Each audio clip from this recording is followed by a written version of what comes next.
CA classes में आप लोगों का स्वागत है। अपनी क्लास को शुरू करते हैं। आज की क्लास में हम देखेंगे MA first semester home science human development paper first, जिसका नाम है रिसर्च मेथड एंड स्टैटिस्टिक्स। तो आज की क्लास में हम देखेंगे अनुसंधान की आवश्यकता क्यों होती है, अनुसंधान का महत्व क्या है और अनुसंधान का उद्देश्य क्या है।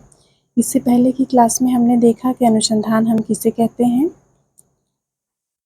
और अनुसंधान की परिभाषा क्या होती है।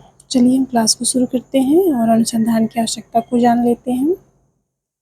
शोध या अनुसंधान विभिन्न प्रकार की समस्याओं के समाधान खोजने की एक सुनियोजित एवं वैज्ञानिक विधि है। जो शोध होता है ये किसी भी ज्ञान को या फिर समस्या के समाधान खोजने की एक सुनियोजित और वैज्ञानिक विधि है, जिसमें हम किसी समस्या का क्रमबद्ध और व्यवस्थित ज्ञान अर्जित करते हैं, जिसके कारण जो परिणाम प्राप्त होते हैं वो विश्वसनीय, वैध और वस्तुनिष्ठ होते हैं। इसके अंतर्गत संबंधित समस्या के विभिन्न पक्षों के विषय में अनेक प्रकार की सामग्री एकत्र करके उसका क्रमबद्ध एवं व्यवस्थित विश्लेषण करके समस्या का समाधान प्राप्त करने का प्रयास किया जाता है। अनुसंधान की आवश्यकता क्यों होती है? मान लीजिए कोई समस्या है और उस समस्या के समाधान के लिए आप क्रमबद्ध और व्यवस्थित तरीके से आंकड़े एकत्रित करते हैं और उन आंकड़ों के आधार पर आप उस समस्या का समाधान प्राप्त करते हैं या फिर प्राप्त करने का प्रयास करते हैं। तो इसके लिए भी हमें अनुसंधान की आवश्यकता होती है। अगर हम आंकड़ों को एकत्रित नहीं करते हैं, उन्हें क्रमबद्ध और व्यवस्थित नहीं करते हैं और उनका विश्लेषण नहीं करते हैं, तो हमें किसी भी समस्या का समाधान प्राप्त नहीं हो सकता है। यहाँ पर एक शब्द आया है आपका विश्लेषण। विश्लेषण का मतलब ये होता है कि आपके पास जो आंकड़े प्राप्त हैं आप उसको छोटे छोटे भागों में विभक्त करके उसका अध्ययन करते हैं। तो ये जो पद्धति होती है इसको विश्लेषण पद्धति कहते हैं। संश्लेषण में हम सभी भागों को एक साथ करके उसका अध्ययन करते हैं। जैसे मान लीजिए विश्लेषण पद्धति में किसी पेड़ का अध्ययन करना है तो आप पेड़ के विभिन्न भागों का अध्ययन करेंगे। जैसे उसके पत्ते का अलग करेंगे, तने का अलग करेंगे, उसके फूल का अलग करेंगे, फल का अलग करेंगे और उसके जड़ का अलग करेंगे। उम्मीद है कि विश्लेषण पद्धति आपकी समझ में आ गई होगी। जब हम किसी भी चीज़ के बारे में विश्लेषित अध्ययन करते हैं या फिर विश्लेषण विधि का प्रयोग करके अध्ययन करते हैं तो जो भी हमें ज्ञान प्राप्त होता है वो गहन और सूक्ष्म ज्ञान प्राप्त होता है, जो विश्वसनीय और वैध होता है। तो हमें गहन अध्ययन के लिए, सूक्ष्म अध्ययन के लिए विश्लेषण विधि का प्रयोग करना चाहिए, जो कि क्रमबद्ध और व्यवस्थित होनी चाहिए। तो शोध की आवश्यकता क्यों होती है? किसी भी समस्या या फिर घटना के बारे में गहन अध्ययन करने के लिए हमें शोध की आवश्यकता होती है। जैसे बच्चों में बढ़ते अनैतिक व्यवहार की समस्या का अध्ययन करना। अगर बच्चों में ये जानना है कि उनके अनैतिक व्यवहार का कारण क्या है तो इसके लिए हम शोध कार्य कर सकते हैं। वर्तमान समय में आपसी संबंधों में बढ़ती कटुता के कारणों का अगर पता लगाना हो तब भी हम अनुसंधान का प्रयोग कर सकते हैं। या फिर कोई प्राकृतिक घटना कैसे घटती है, उसके बीच क्या कारण संबंध है, इसका पता लगाने के लिए भी हम शोध कार्य कर सकते हैं या फिर हमें शोध या अनुसंधान की आवश्यकता होती है।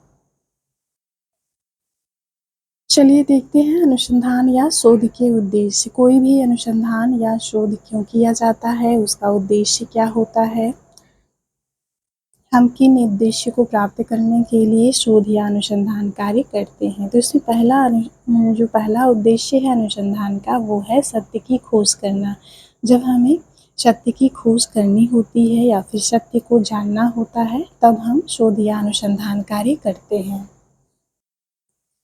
अगला है नवीन ज्ञान की खोज करना व पुराने ज्ञान की सार्थकता का पता लगाना। जब हमें नवीन ज्ञान की खोज करनी होती है या फिर जो पहले से नियम या सिद्धांत बनाए गए हैं उनकी सार्थकता की जांच करनी होती है, तब हम अनुसंधान कार्य करते हैं ये जानने के लिए कि जो पुराना ज्ञान है या फिर जो पुराना नियम और सिद्धांत है वो सत्य है या नहीं। या फिर कोई नई घटना घटित हो रही तो उस घटना के घटित होने का कारण क्या है और उसका समाधान कैसे किया जा सकता है, इन सब की पूर्ति के लिए हमें अनुसंधान की आवश्यकता होती है। अगला पॉइंट है वैज्ञानिक विधि के प्रयोग द्वारा समस्याओं के समाधान प्राप्त करना। जब हम अनुसंधान कार्य करते हैं तो अनुसंधान कार्य में हम वैज्ञानिक विधि का प्रयोग करते हैं, जिसमें हम किसी भी घटना या फिर वस्तु का या फिर किसी भी समस्या का क्रमबद्ध और व्यवस्थित अध्ययन करते हैं। तो वैज्ञानिक अध्ययन के उद्देश्य से भी हम अनुसंधान शोध का प्रयोग करते हैं। अगला है कार्य कारण संबंधों का पता लगाने के लिए।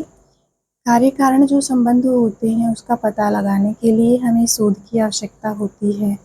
कोई घटना कैसे घटित होती है, उस घटना के घटित होने का कारण क्या होता है, यह सब जानने के लिए भी हम शोध या अनुसंधान कार्य करते हैं। अगला पॉइंट है वैज्ञानिक नियम एवं सिद्धांत के निर्माण के लिए। जब हमें कोई नियम या सिद्धांत बनाना होता है या फिर निर्मित करना होता है, तब हम अनुसंधान या शोध का प्रयोग करते हैं, ताकि जो नियम हैं, जो सिद्धांत हैं, वो सार्वभौमिक, विश्वसनीय, वैध और वस्तुनिष्ठ हो सके। अगला पॉइंट है विश्वसनीय परिणाम प्राप्त करने के लिए।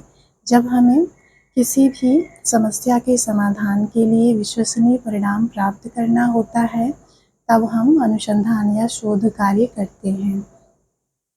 मान लीजिए किसी समस्या का आप समाधान करते हैं और जब उस समस्या से संबंधित परीक्षण किए जाते हैं तो हर बार परीक्षण में समान परिणाम प्राप्त होते हैं, तो इसका मतलब आपने जो समाधान दिया है वो विश्वसनीय है, क्योंकि बार बार जब आप उसका परीक्षण कर रहे हैं तो एक समान परिणाम आपको प्राप्त हो रहा है, तो इसका मतलब आपने जो अनुसंधान कार्य किया है वो विश्वसनीय है। तो विश्वसनीय परिणाम प्राप्त करने के लिए भी हम अनुसंधान कार्य करते हैं। अगला पॉइंट है समस्याओं का वस्तुनिष्ठ या निष्पक्ष विश्लेषण करने के लिए। जब हमें किसी समस्या का वस्तुनिष्ठ और निष्पक्ष विश्लेषण करना होता है तो ऐसी स्थिति में हम अनुसंधान या शोध कार्य करते हैं।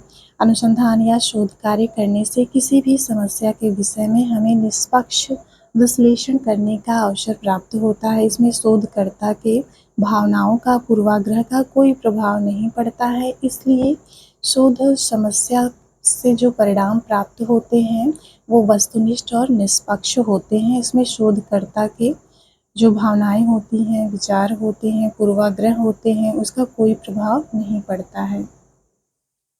ये अनुसंधान या फिर शोध के उद्देश्य हैं जिनकी पूर्ति के लिए हम शोध कार्य करते हैं। इसके बाद हम देख लेते हैं अनुसंधान या शोध का महत्व क्या होता है।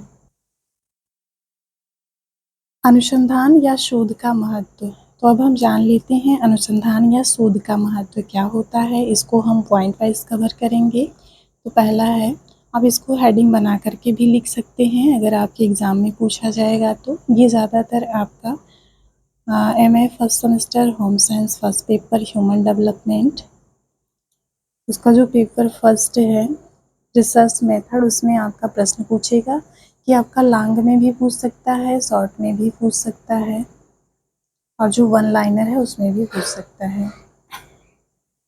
क्योंकि आपका जो पेपर पैटर्न है वो अति लघुत्तरी, लघुत्तरी और दीर्घोत्तरी में होगा, तो इस हिसाब से ये किसी भी पोर्शन में पूछा जा सकता है। तो चलिए जान लेते हैं शोध के महत्व को। अनुसंधान चिंतन की एक सुव्यवस्थित एवं परिष्कृत विधि है जिसके अंतर्गत किसी समस्या के समाधान के लिए विशिष्ट उपकरणों एवं प्रविधियों का प्रयोग किया जाता है या फिर प्रक्रियाओं का प्रयोग किया जाता है। अनुसंधान का क्या महत्व है?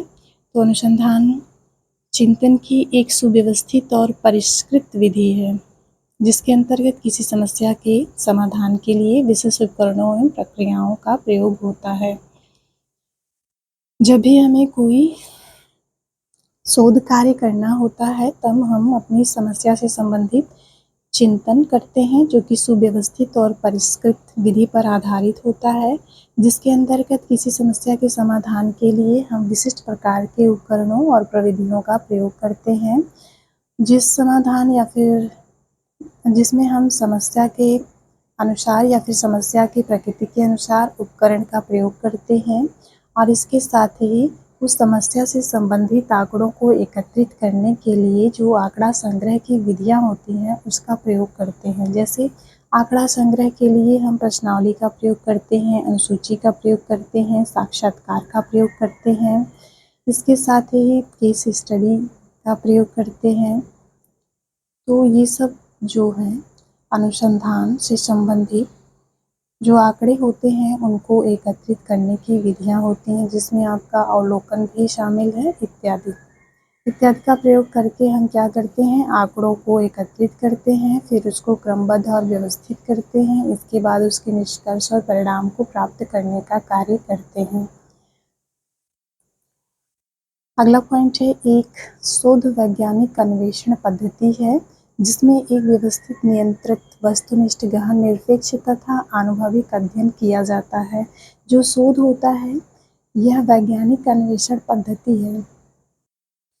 शोध के द्वारा हम वैज्ञानिक ढंग से खोज करते हैं, जो कि एक खोज विधि पर आधारित होता है जिसमें एक व्यवस्थित, नियंत्रित, वस्तुनिष्ठ, गहन, निरपेक्ष तथा आनुभविक अध्ययन किया जाता है। किसी भी शोध में हम व्यवस्थित और क्रमबद्ध अध्ययन करते हैं। इसके साथ ही जो भी समस्या से संबंधित चर होते हैं उसके ऊपर हम नियंत्रण रखते हैं और ये जानना चाहते हैं कि जो स्वतंत्र चर होता है उसका आश्रित चर पर क्या प्रभाव पड़ता है। तो ये जो शोध कार्य होता है यह नियंत्रित होता है। इसके साथ ही वस्तुनिष्ठ होता है। हम जितनी बार अपने शोध की जांच करेंगे, अगर समान परिणाम प्राप्त होता है तो इसका मतलब ये है कि जो शोध कार्य आपने किया है वो वस्तुनिष्ठ है। इसके साथ ही जो शोध होता है वो गहन अध्ययन के लिए ज़रूरी होता है। जब भी हमें किसी समस्या का गहन और सूक्ष्म अध्ययन करना होता है तब हमें शोध की आवश्यकता होती है। निरपेक्ष तथा अनुभविक अध्ययन, जब हमें निष्पक्ष अध्ययन करना होता है या फिर अनुभविक अध्ययन करना होता है तो इसके लिए हमें शोध या फिर अनुसंधान की आवश्यकता होती है।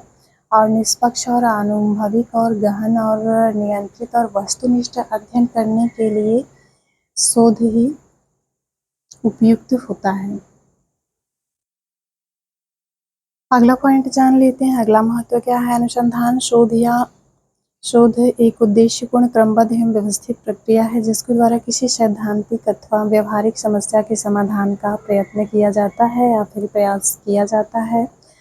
अनुसंधान में हम किसी भी समस्या या घटना का क्रमबद्ध और व्यवस्थित अध्ययन करते हैं, जिसके कारण हम किसी भी सिद्धांत या फिर नियम का निर्माण करते हैं। जो सिद्धांत या नियम हमारे ज्ञान में वृद्धि करते हैं, साथ ही जो हमारे व्यवहारिक जीवन की समस्याएं होती हैं उसके समाधान में हमारी सहायता करते हैं।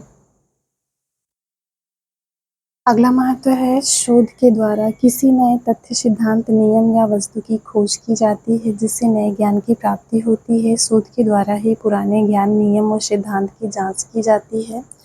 शोध के द्वारा नए तथ्य और सिद्धांत का निर्माण किया जाता है या फिर किसी नई वस्तु की खोज की जाती है या फिर किसी नई समस्या का समाधान किया जाता है।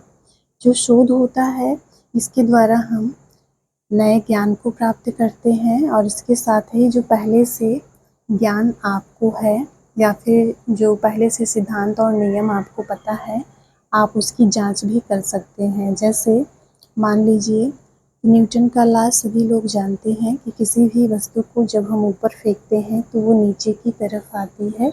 तो आप इस नियम या सिद्धांत की जांच कहीं भी, कभी भी, किसी भी समय में कर सकते हैं और इसकी जांच किसी के द्वारा की जा सकती है जिससे ये पता चलता है कि ये सिद्धांत या नियम सही है या फिर गलत है। इसके साथ ही आप नए ज्ञान की खोज कर सकते हैं जिसमें शोध आपकी सहायता करता है या फिर अनुसंधान आपकी सहायता करता है। जब भी आपको किसी नई चीज़ को जानने का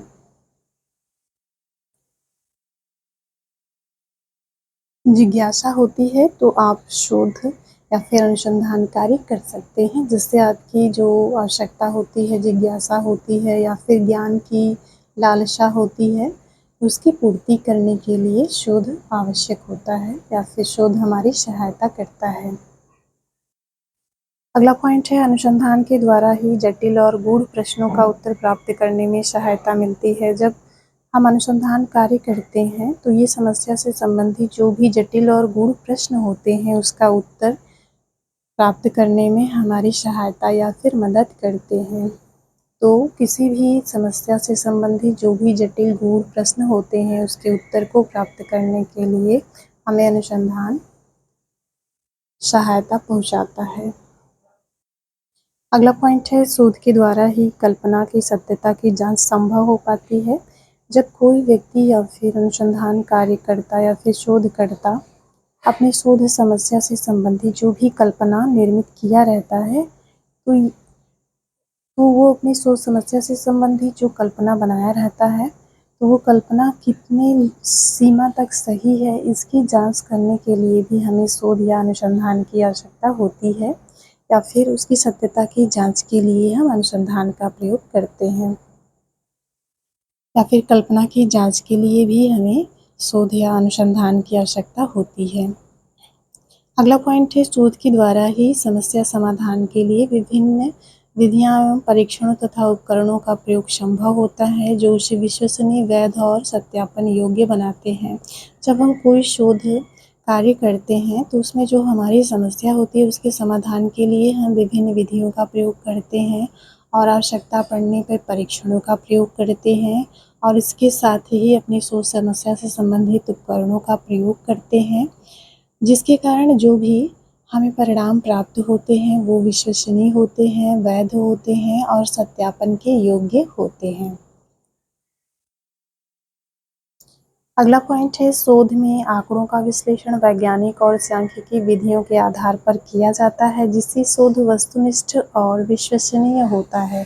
जो भी शोध कार्य होता है इसमें जो आंकड़े होते हैं उसका विश्लेषण किया जाता है। विश्लेषण करने पर जो भी आंकड़े प्राप्त होते हैं उनका गहन और सूक्ष्म अध्ययन करने के लिए आंकड़ों को हम छोटे छोटे भागों में बांट करके उसका अध्ययन करते हैं और इसके साथ ही सांख्यिकी विधि का प्रयोग करते हैं जिसके आधार पे जो आंकड़े प्राप्त होते हैं आपकी शोध समस्या से संबंधित वो विश्वसनीय, वैध और वस्तुनिष्ठ होते हैं और उनको कहीं भी प्रमाणित किया जा सकता है या फिर किसी भी व्यक्ति के द्वारा सत्यापित किया जा सकता है। अगला पॉइंट देख लेते हैं शोध में जटिल घटना या समस्या को समझने के लिए विश्लेषण विधि का प्रयोग किया जाता है ताकि शोधकर्ता को गहन व सूक्ष्म ज्ञान प्राप्त हो सके। जब भी हम शोध का प्रयोग करते हैं तो शोध का प्रयोग हम जटिल घटना या फिर जो समस्या होती है उसको समझने के लिए विश्लेषण विधि का प्रयोग करते हैं। जैसे कोई घटना है तो उस घटना के अंदर जो जटिलता है उसको समझने के लिए हम विश्लेषण विधि का प्रयोग करते हैं। विश्लेषण विधि का प्रयोग करने से जो भी आपकी समस्या है या फिर घटना है उससे संबंधित गहन और सूक्ष्म जानकारी आपको प्राप्त हो जाती है क्योंकि आप उसके विभिन्न भागों का अलग अलग अध्ययन करके फिर उस सोच समस्या का समाधान करने का प्रयास करते हैं या फिर उस घटना को समझने का प्रयास करते हैं। तो आज की क्लास यहीं पे समाप्त होती है। आज के लिए इतना ही। ये आपकी परीक्षा के लिए बहुत महत्वपूर्ण है इसलिए इसको ध्यान से पढ़िएगा।